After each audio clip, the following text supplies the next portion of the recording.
A CEO decided to go undercover at his own homeless shelter after troubling reports.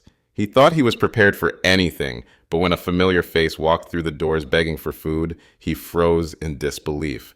The truth he discovered that night would transform not just his organization, but his understanding of the very system he'd built. Here's what happened. But before we continue, let us know in the comments where you're watching from. Subscribe to the channel because tomorrow at the same time, we'll bring you another powerful undercover story that reveals the hidden realities behind the institutions we trust. You won't want to miss it. Michael Bennett stood at the window of his corner office, looking out at a city of stark contrasts, gleaming skyscrapers alongside neighborhoods struggling with poverty. This contrast had inspired him to start Horizon Care Foundation 20 years ago. What began as a single soup kitchen had grown into one of the city's largest nonprofits, with 6 shelters, 4 transitional housing facilities, and numerous outreach programs. The mission statement, "Dignity through support," hung framed on his wall, a daily reminder of his purpose. But lately, something felt wrong. Anonymous complaints had been filtering in about overcrowding, insufficient food, broken facilities, and disrespectful staff, particularly at their flagship downtown Hope Center. The complaints aren't representative, Lawrence Whitaker, the operations director, had insisted during yesterday's board meeting. Our quarterly reviews show consistent high marks. These are just disgruntled individuals, added Diane Mercer from Public Relations. People in crisis can be difficult to please. The board had voted 7-2 against immediate action. Only Michael and Paulina Chen, their newest board member, had voted to investigate further. "I need to see it for myself," Michael muttered, making his decision. 3 hours later, he barely recognized himself in the mirror. His clean-shaven face now bore stubble. His silver hair was darker and messier. Thick-framed glasses replaced his contacts, and his tailored suit had given way to worn jeans and faded clothing. His backstory was simple but believable. Mark Bailey, 58, recently laid off, staying with his sister until tensions made continuing impossible. Just bad luck in a tough economy. As the taxi approached downtown Hope Center, Michael's nerves spiked. Even from outside, he spotted problems absent from reports: peeling paint, broken lights, and a line far longer than their capacity should allow. The wait took nearly an hour, well beyond their 15-minute target.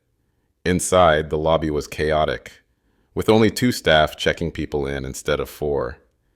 The air smelled of industrial cleaner, barely masking less pleasant odors, and the service bulletin board displayed outdated information. "Next," called a tired-looking young woman. "Mark Bailey," Michael responded, his voice intentionally quieter than normal. The woman, her name tag read Sarah, looked up with concerned eyes. "First time at a shelter, Mr. Bailey?" Michael nodded. "Lost my job, been staying with family, but..." He trailed off.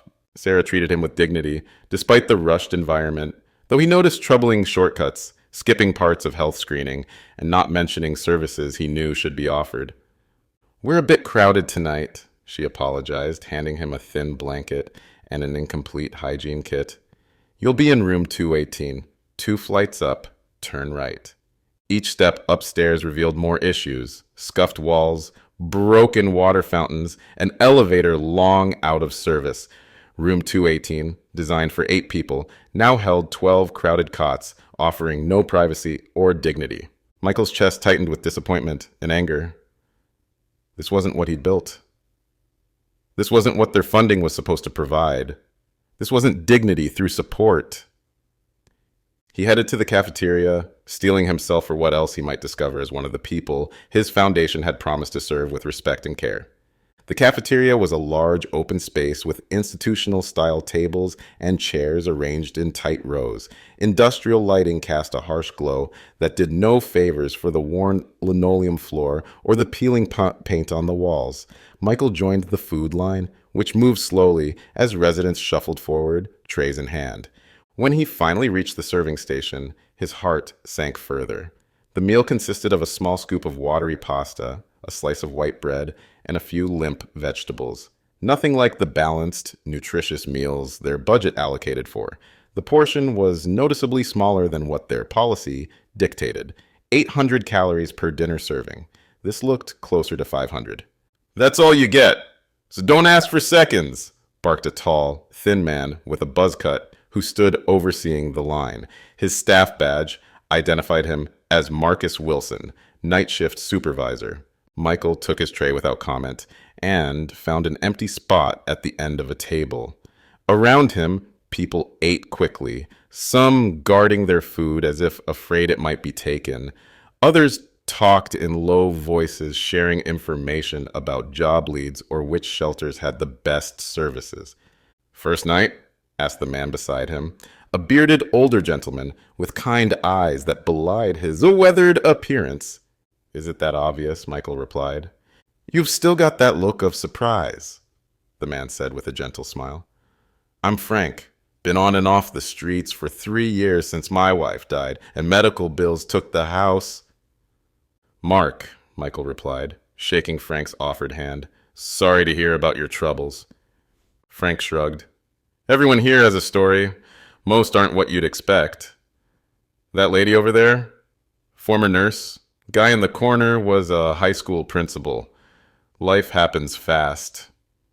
As they talked, Michael watched Marcus patrol the room, his eyes constantly scanning for rule violations.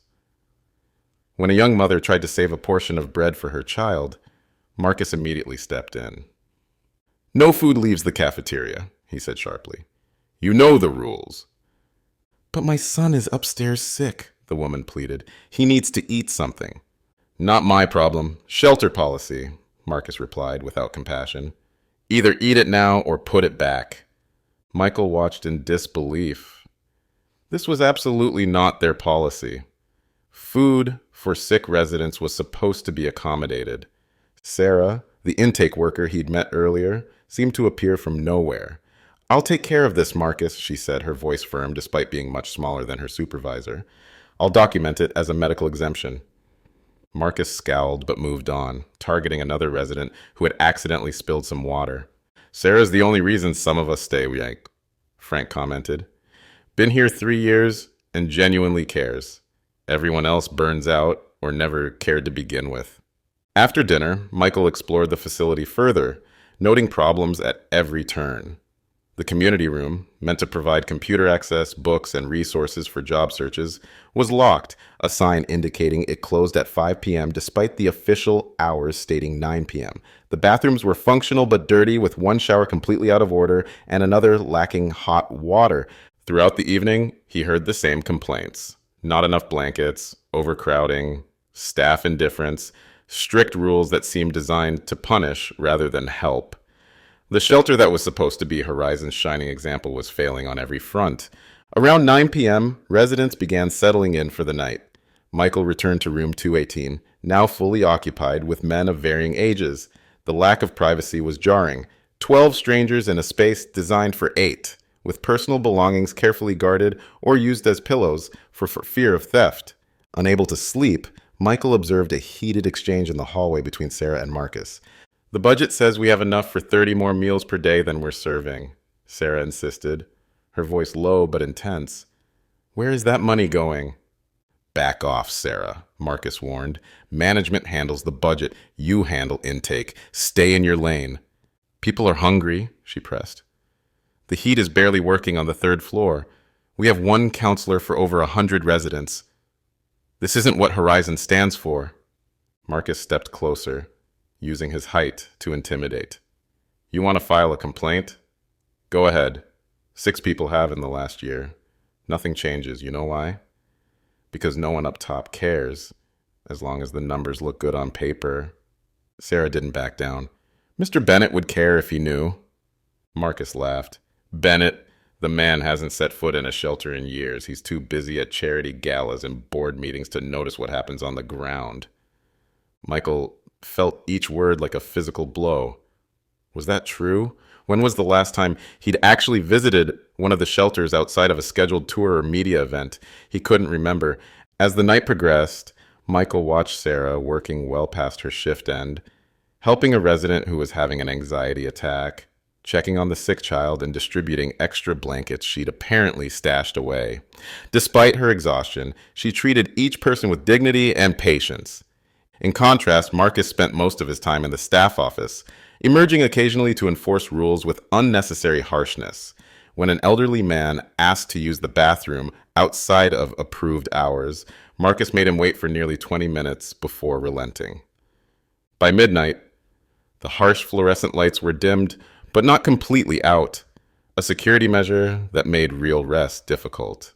Around him, people slept fitfully or stared at the ceiling, some talking softly, others silently crying.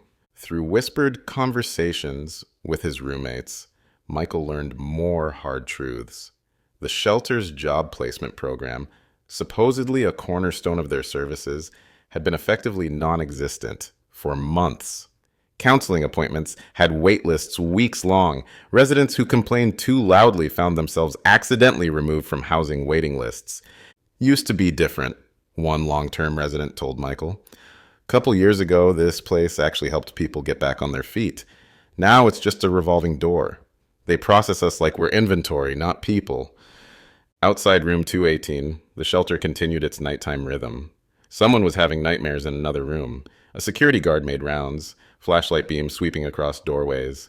The building itself seemed to creak with neglect, pipes knocking, an HVAC system struggling to provide minimal heat. The shelter's main lights dimmed at 11 p.m., leaving only the security lights casting long shadows across the hallways. Most residents had settled into an uneasy sleep, despite the uncomfortable conditions. Michael lay awake on his cot, processing everything he'd witnessed. The understaffing, the poor food quality, the neglected facilities, and most disturbingly, the way Marcus treated the residents. A commotion at the front entrance broke the relative quiet. Michael slipped from his cot and made his way to the stairwell, where he could observe the lobby below without being noticed. "We're past intake hours," Marcus's voice echoed up the stairs. "You know the rules. Come back tomorrow at 8 a.m. "Please," came a man's voice, quiet but desperate. "I haven't eaten today. It's dropping below 40 degrees tonight." Something about the voice made Michael freeze. A voice he knew well, or had known well, until 4 months ago, when its owner had abruptly resigned from Horizon Care Foundation via email, citing personal reasons and declining an exit interview. Michael moved down a few steps to get a better view, and his suspicions were confirmed. Standing in the lobby, wearing a threadbare coat, was Thomas Reynolds, Horizon's former chief financial officer of 8 years and Michael's trusted colleague. Thomas looked drastically different from the polished executive Michael remembered. His once trim frame had thinned considerably. His normally clean-shaven face covered by a patchy beard. Dark circles underlined his eyes and his shoulders slumped with exhaustion. "Rules are rules," Marcus was saying, clearly enjoying the small power he wielded. "We can't make exceptions." Sarah stepped forward from the intake desk. "Marcus, we have space and leftover food. The policy allows discretionary admissions for severe weather conditions." Marcus shot her a warning glare. "I determine what constitutes severe, and 40 degrees doesn't qualify." Michael watched Thomas's reaction. Not anger or entitlement, but resignation, as if this kind of treatment had become familiar. What had happened to reduce his former executive to seeking shelter and being denied with such callousness? "Just some food, then," Thomas asked quietly. "I'll find somewhere else to sleep." Marcus crossed his arms. "Kitchen's closed. Should have come during serving hours." Michael had seen enough. He descended the stairs completely, approaching the group while maintaining his disguise. "I saved half my dinner," he offered, addressing Thomas directly. "You're welcome to it." Marcus turned, annoyed at the interruption. "Residents aren't allowed in the lobby after hours." "I was just getting some water," Michael replied calmly, never taking his eyes off Thomas. "Come on, man, I'll show you where the fountain is." Before Marcus could object further, Michael guided Thomas away from the front desk toward the water fountain near the community room, out of the supervisor's earshot. "Thank you," Thomas said softly. "You didn't have to do that." Up close, the changes in Thomas were even more apparent. His hands trembled slightly, and a barely healed cut ran along his temple. "I've been where you are," Michael said, maintaining his cover. "First night I came in, someone helped me, just passing it forward." They sat on a bench in the hallway while Thomas ate the granola bar Michael had actually purchased from a vending machine earlier. Michael studied his former CFO, searching for clues to what had happened. "Been on the streets long?" Michael asked carefully. Thomas gave a hollow laugh. "About 3 months. Still getting used to it." He took another bite, chewing slowly to make the food last. "I had a good job before. Finance executive. Then got sick. Really sick. Cancer. Insurance covered some, but not all. Had to choose between treatment and keeping my house." He shrugged. "Treatment won, but cost me everything else." Michael's stomach clenched. Thomas had worked at Horizon for nearly a decade. The foundation's health insurance was supposed to be comprehensive. "Your company didn't help?" Michael asked. "Policy changed right before my diagnosis," Thomas explained. "New, high-deductible plan. Reduced coverage for specialized care. Bad timing," he sighed. "I didn't tell anyone at work how bad it was. Pride, I guess. By the time I couldn't hide it anymore, I was already underwater." Michael remembered the insurance change, a cost-cutting measure the board had approved last year to reduce operational expenses. He'd trusted the HR department's assurance that it wouldn't significantly impact employee coverage. Now he was face to face with the human cost of that decision. "What about family?" Michael asked, his voice thick. "Sister in Arizona offered her couch, but she's got 3 kids in a 2-bedroom apartment. I'd be more burden than help." Thomas's expression remained dignified despite his circumstances. "I'll get back on my feet, just need time and a break." Michael fought to maintain his composure. Thomas Reynolds, who had helped build Horizon's financial stability, who had managed millions in charitable funds, was now homeless, partly due to policies Michael himself had approved. "You'll get that break," Michael said, making a silent promise to himself and to Thomas. "Things will change." Sleep evaded Michael completely as he returned to his assigned cot. The image of Thomas, talented, dedicated Thomas, reduced to begging for shelter, haunted him. Thanks to Sarah's intervention, Thomas had been allowed to stay for the night, assigned to a cot in a room on the 3rd floor. Michael had wanted to continue their conversation to learn more about what had happened, but drawing too much attention might compromise his disguise. Throughout the night, Michael's mind raced. He had prided himself on creating an organization that truly cared for people, yet the evidence surrounding him told a different story. The cold room, the uncomfortable cots, the indifferent treatment. This was not the Horizon Care Foundation he thought he led. Around 2 a.m., muffled crying from a nearby cot broke the relative quiet. A young man, barely out of his teens, was trying to stifle his sobs with his thin blanket. "First night's the hardest," whispered Frank from the cot beside Michael's. "Kid lost his job last week. Landlord changed the locks before he could get his things." Across the hall, a commotion erupted. An older resident was having trouble breathing.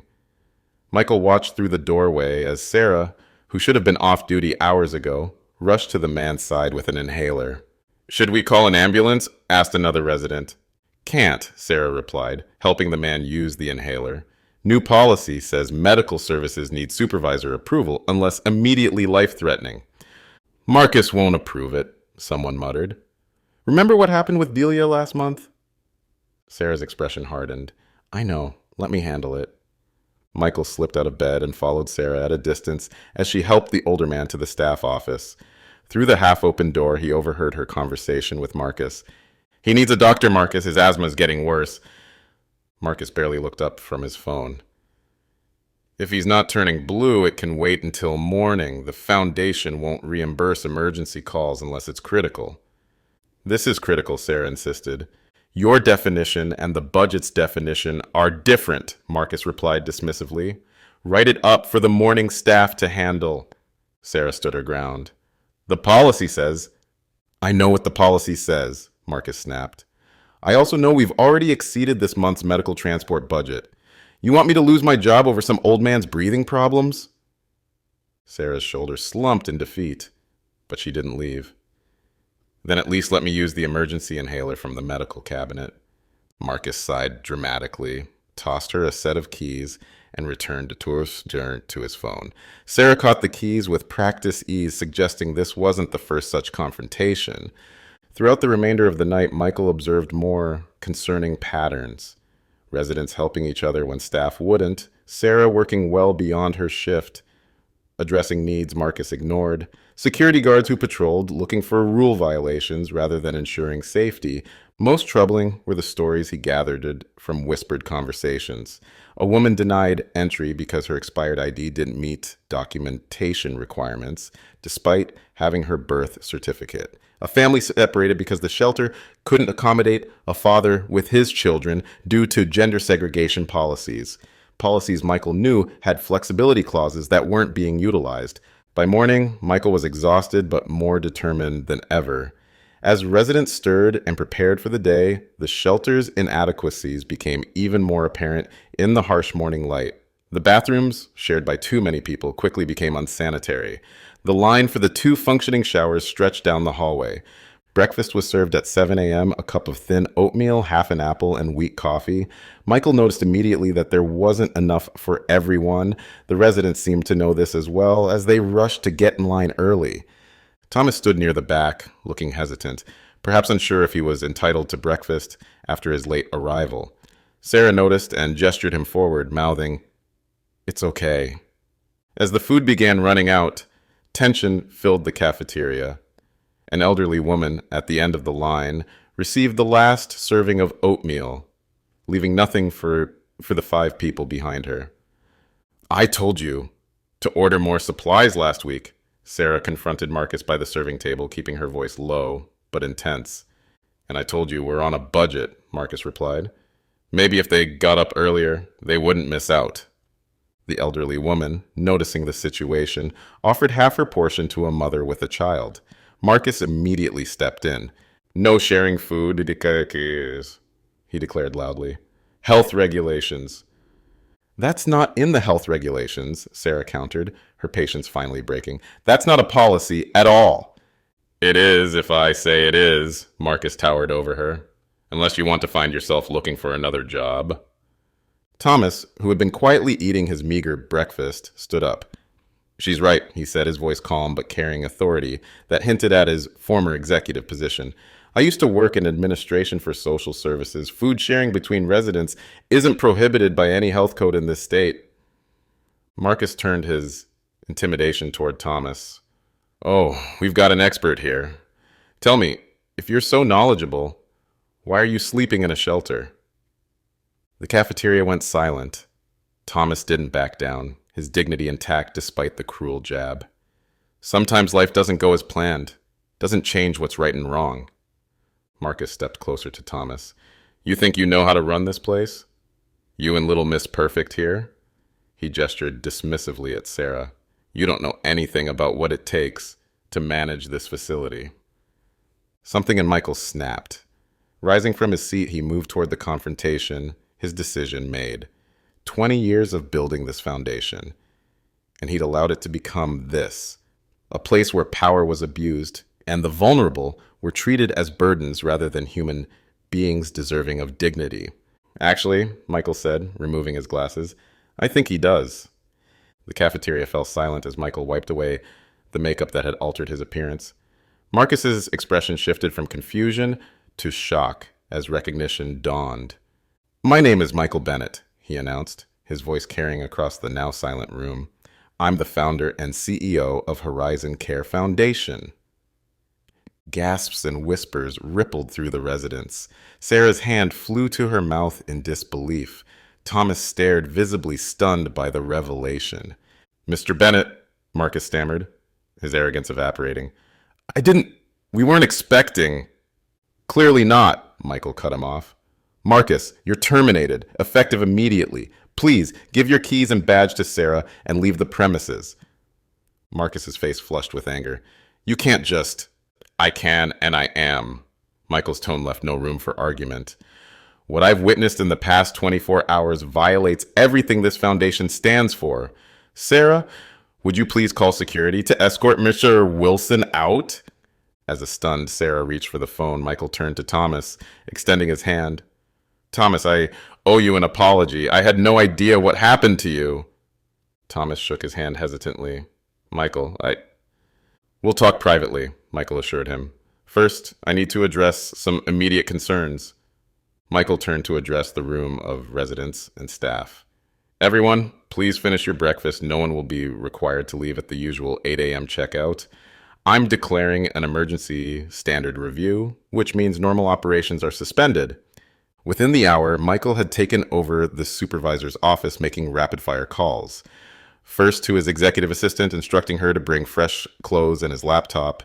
Then to the foundation's COO, ordering immediate delivery of supplies to the shelter, food, blankets, hygiene products, and maintenance materials. I don't care if you have to empty the executive dining room, Michael said firmly. I want food here within the hour, enough for 3 proper meals for everyone currently in residence, plus 30%.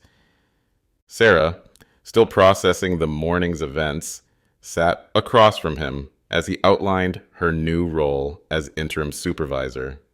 I know this is sudden, Michael acknowledged, but from what I've seen, you're the only one who truly embodies our mission. Mr. Bennett, I've been trying to report problems for months, Sarah said, her voice a mix of relief and lingering frustration. The feedback system is clearly broken, Michael finished. That's changing today. You'll report directly to me until we've restructured management. By noon, the transformation had begun. Trucks arrived with fresh supplies. Maintenance crews tackled the most urgent repairs. Michael personally welcomed 3 additional staff members, reassigned from headquarters, to help with immediate needs. For Thomas, Michael arranged a private meeting in the small counseling room. Why didn't you come to me? Michael asked, the question that had been haunting him since recognition hit. Thomas looked down at his hands. Pride at first. Then, when things got really bad, I heard about the insurance denial appeals being rejected systematically. Figured if the company was taking that position, approaching you wouldn't help. I never knew, Michael said quietly. About the appeals, about your situation. None of it. That's the problem, isn't it? Thomas replied without accusation. The distance between decisions at the top and effects at the bottom. Michael nodded, the truth hitting home. Starting today, we're closing that gap. By afternoon, Michael had called an emergency board meeting to be held at the shelter, not at headquarters. He wanted the board to see firsthand what he had experienced. They need to smell the mildew, feel the broken heating, taste the watery oatmeal, he explained to Sarah as they prepared the community room for the meeting. When the board members arrived, their shocked expressions told Michael everything. Many had never visited an actual shelter, despite governing an organization dedicated to homeless services. This is unacceptable, Paulina Chen said immediately, confirming why Michael had valued her dissenting vote in the previous meeting. It is, Michael agreed, and it's our responsibility. We've been reviewing reports instead of reality. Michael laid out his immediate action plan, a complete yet audit of all facilities, revised complaint procedures that reached executive level, and a new policy requiring all board members and executives to spend at least 2 nights per quarter in their shelters. Additionally, Michael announced, we're revising our employee health insurance immediately. The policy that failed Thomas Reynolds will no longer exist in our organization. As the board members confronted the reality of their failed oversight, Michael knew the real work was just beginning. 3 months later, Michael walked into the downtown Hope Center as himself, greeted warmly by staff and residents. The transformation was visible everywhere. Fresh paint, working fixtures, improved heating, and reconfigured rooms, providing more dignity and privacy. Good morning, Mr. Bennett, Sarah called from the front desk, now the permanent shelter director. Sarah, it's Michael, remember? He smiled, noticing the calm, respectful atmosphere that had replaced the previous chaos. Thomas is waiting for you in the community room. Once locked and neglected, the community room now buzzed with activity. Residents used computers for job searches, attended workshops, or simply enjoyed a quiet place to read. Thomas sat by the window, looking healthy and purposeful as he reviewed data on his tablet. The Resident Advocate program is showing remarkable results, Thomas reported. We've seen a 40% increase in successful housing placements. After receiving proper care through Horizons programs, Thomas had declined returning to his CFO position, instead becoming special advisor for resident programs, using both his financial expertise and personal experience to improve services. Frank, the older resident, who had befriended Michael during his undercover night, now wore a staff badge as a peer support specialist, part of the foundation's initiative to hire qualified shelter residents, valuing their lived experience. Quarterly board meetings now rotated through different shelters, keeping decision makers connected to frontline services. Resident satisfaction had improved dramatically, complaint resolution time had decreased from 30 days to 3, and housing placement success had risen by 25%. You know, Mr. Bennett, an elderly resident told him during lunch, before you came that night, this place felt like a prison. Now it feels like a pathway. That's exactly what it should be, Michael replied, touched by her words. What would you do if you discovered an organization you supported wasn't living up to its promises? How might your perspective change if you experienced its services firsthand? Share your thoughts in the comments below. If you found this story meaningful, please like, subscribe, and hit the notification bell so you never miss our latest uploads. Share this video with someone who might appreciate a story about transformation and positive change. Our recommended videos are appearing on your screen now.